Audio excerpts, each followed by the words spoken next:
interfaith dialogue.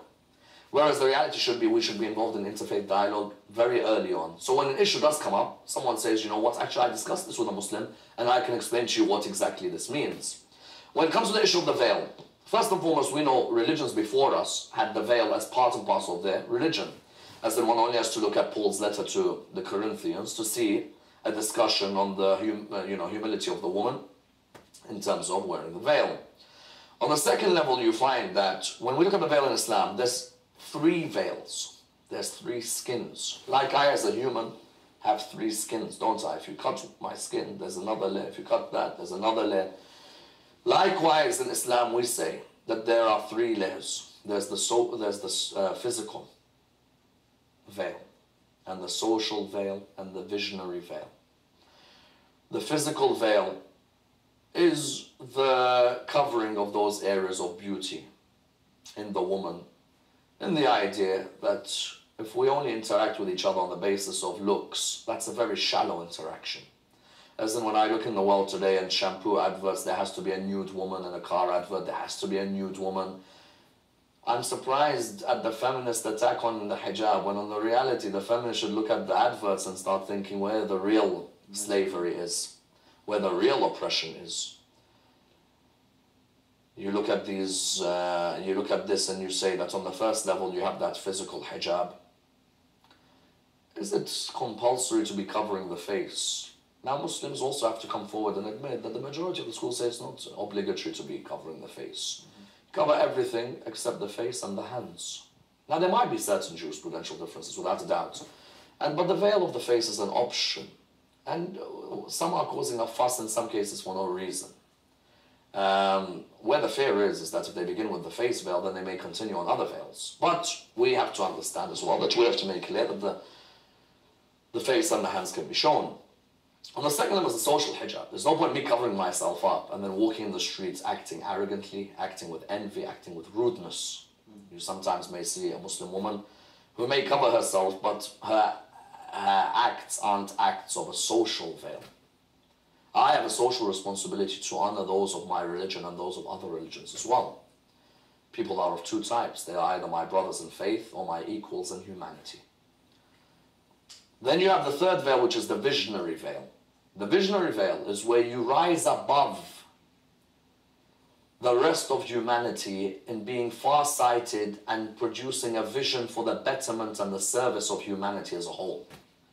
That's when I want to see that a woman who wears that visionary veil, those who say she is oppressed, well, if she is an innovator in medicine, she's innovative in economics, she's innovative in law, she's innovative in engineering, she's innovative in any other area, that's someone who you put aside the physical hijab and you look at her as a woman. You find that unfortunately many of us are telling women in the world today the do's and don'ts and not allowing them to be. You look at a woman, it's always like, you have to do this, you don't have to do it, you have to do this, you don't have to. Well, let the woman be. Tell her how she can develop in spiritual heights and purification. Important point to realize as well is that that veil is not restricted to the woman. Many times in the Western world, people assume that's only the woman. Yes, the man has to observe the veil as well. Be it the lowering of the gaze, be it the protection of the private parts and maintaining their modesty and their chastity. The men have a major responsibility as well in terms of their modesty and their chastity. And would the beard be considered a part of the? Yes, without a doubt. Yeah, it's seen that a beard is the act of the greatest of leaders in Islamic history, and you know that type of beard which is well kept and clean is what is revered without a doubt. In terms of how you encourage women who don't wear hijab currently, at the end of the day, everyone's free to make their own decisions. I can't force anyone and say to them, you have to wear a hijab. Everyone reaches their own conclusions. And one thing I will say is, when you look at someone who doesn't wear hijab, there may be a number of reasons. The first reason may be, if I, as a speaker, speak about hijab and I say, whoever doesn't wear hijab will burn in hell, and whoever doesn't wear hijab will be at the bottom of hell. Well, of course, no one's going to listen to that type of rhetoric. That type of rhetoric has a time and place, and in many cases in this generation it goes in one ear out the other. Then there may be a second reason, which is that I need to explain the system as a holistic way of life. That is the religion of Islam. And then the piece of the jigsaw that is hijab will fit in nicely. When a woman in Islam doesn't wear hijab, it's because she looks at the whole structure of Islam and it still doesn't make sense for her as a way of life. So when you tell her hijab, hijab, hijab, she's like, I don't even see the religion as a way of life. You're telling me to wear hijab? So maybe there needs to be a refocusing on the jigsaw puzzle as a whole rather than just the pieces. Is someone who doesn't wear hijab someone bad in Islam? No, as in you may find that they may be very nice people. Their morals are the nicest of morals. Theologically, they believe in what I believe. Ethically, they have as good ethics. But maybe jurisprudentially, they haven't understood the law of the religion concerning hijab. The Quran very clearly states you draw your veils over your bosoms. Some say, but it doesn't say over your hair. Well, that's because the Arabian women already used to wear hijab over their hair. But they used to allow their necks and the bosoms to be shown, so the Quran said draw the veil over that area. And if someone still doesn't believe it Quranically, well, the greatest woman in Islamic history, in the first 300-400 years of Islamic history, all were known to have covered themselves. And that should be highlighting that if a Fatima or a Zainab alayhim salam covers themselves, then they are the embodiment of the Quran on the earth, for they are the family of Rasulullah sallallahu alayhi wa alayhi. And the fact that they would honor such a thing would mean what? Would mean that it's something which can be worn. And I think that if you take these people as role models and you honor them and you admire them, then it's the best way is to live by their principles as well. Look at Sayyidah Zainab in the court of Yazid and Sham. She says, is it fair that you disgrace us by unveiling our faces so that all can see us, from the stranger to the acquaintance, from the noble to the ignoble, while there is none there to defend us? Is it fair that you place your wives behind the hijab while the daughters of Rasulullah are taken from city to city as strangers? So you find that here the beautiful words highlights how much she stood up for hijab. MashaAllah. And that's a very powerful speech by Sayyidah Zainab. No doubt, no doubt. Totally exposes the reality. Without a doubt, as in that sermon was the sermon that shook Yazid's caliphate, without a doubt. And really, that line where she said, however hard you try, you'll never obliterate our love and our memory from the hearts of the people. Your ideas are unstable. Your government is transitory. And she really just put him in his place. Allahu Akbar. Here's another question, brother. What do you have to say to those that say that the Shi'ah do not practice true monotheism? True, we're not really muwahids. And we commit a lot of shirk. We have shirk in our aqidah. And what we Shias do is not follow. What we Shias do not follow the true sunnah of the Holy Prophet sallallahu alaihi wasallam. Well, it's a bit of a far-fetched statement for a person to say that the Shi'ah aren't real muwahideen. I find it very interesting that sometimes it's Muslims who say that we are not monotheists when some of them worship a God who has a body, sits on a chair, and has the Prophet to his right, and has a foot that goes in hell and says it any more space. That doesn't really sound too monotheistic to me. But anyway, let's give the benefit of the doubt to those who believe in a God who looks like a human. And the idea that for us as followers of Ahlul Bayt, we say that if you want to understand Tawheed, you look at the traditions of the Prophets and the Imams of Ahlul Bayt, alayhim as-salam, and you will find the most magnanimous of traditions. As in sermon number 1 in Nahj al-Balagha of Imam Ali ibn Abi Talib alayhi salam, when he describes God the way he describes him, that's true monotheism. As in anyone who's watching this video should go and read the sermon and see the way the master of the believers and the prince of the believers discusses God. Even forget that. Discuss the supplications of the Imams of Ahlul Bayt. Then you'll see true monotheism. You see Imam al-Hussein alayhi salam, Dua Arafah. My Lord, what did I find when I lost you? What did I lose when I found you? If they cut my body into 1,000 pieces, each one would call out its love for you. You find Imam Ali ibn Abi Talib alayhi salam, when in a beautiful line, when in the battle of Jamal, someone breaks through the middle of Ali ibn Abi Talib's army and says to the soldiers, where is Ali? I have a question to ask him. So they say, what is it? He says, does he believe God is one? So they say, listen, he's busy. So Imam says, no, bring him to me. This is the whole reason, this question is the whole reason we are fighting this war.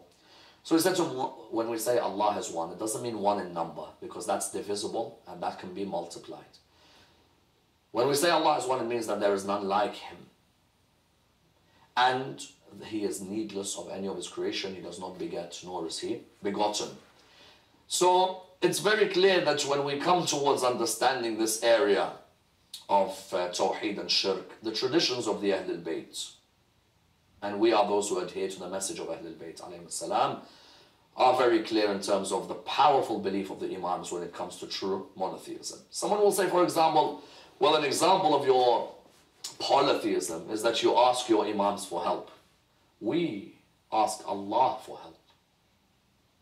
But we use the wasila, the intermediary, who Allah used to reach us.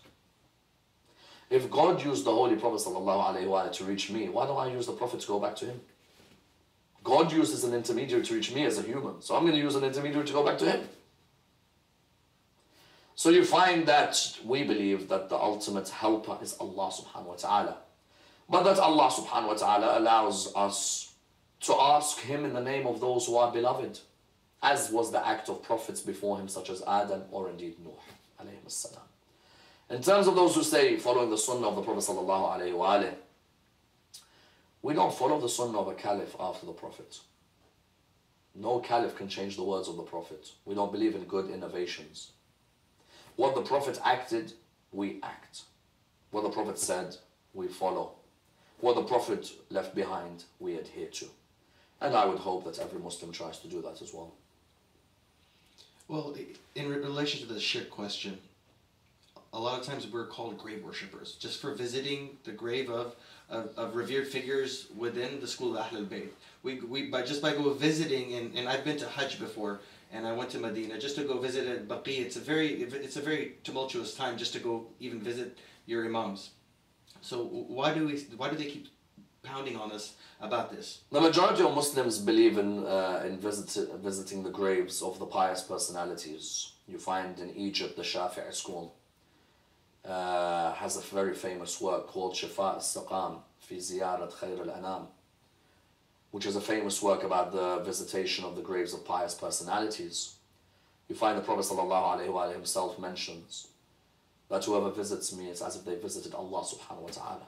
Whoever visits me will receive my intercession on the Day of Judgment, be it in his lifetime or after his death.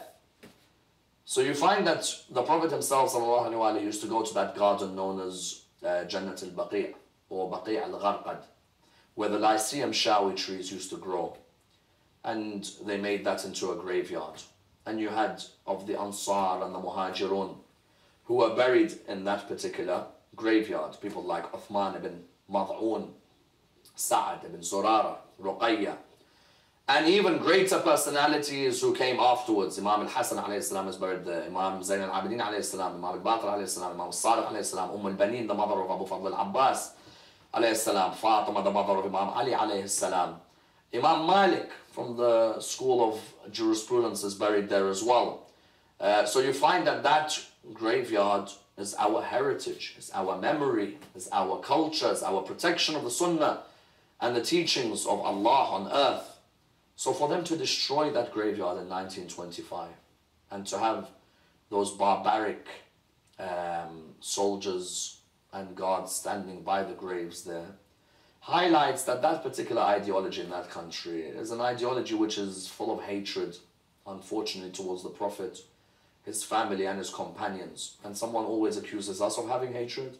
Well, at least we try and honor their graveyards. At least we try and honor where they died. We don't destroy them. Yeah, and if it was so wrong to go near a grave or to have a shrine erected on top of a grave, then why is it that the Prophet and the two companions alongside him have a shrine erected above their grave? You find that this hatred is unfortunate, but it's not unusual for someone who still has hatred because of the man who brought victory at Badr and Hunayn. Thank you.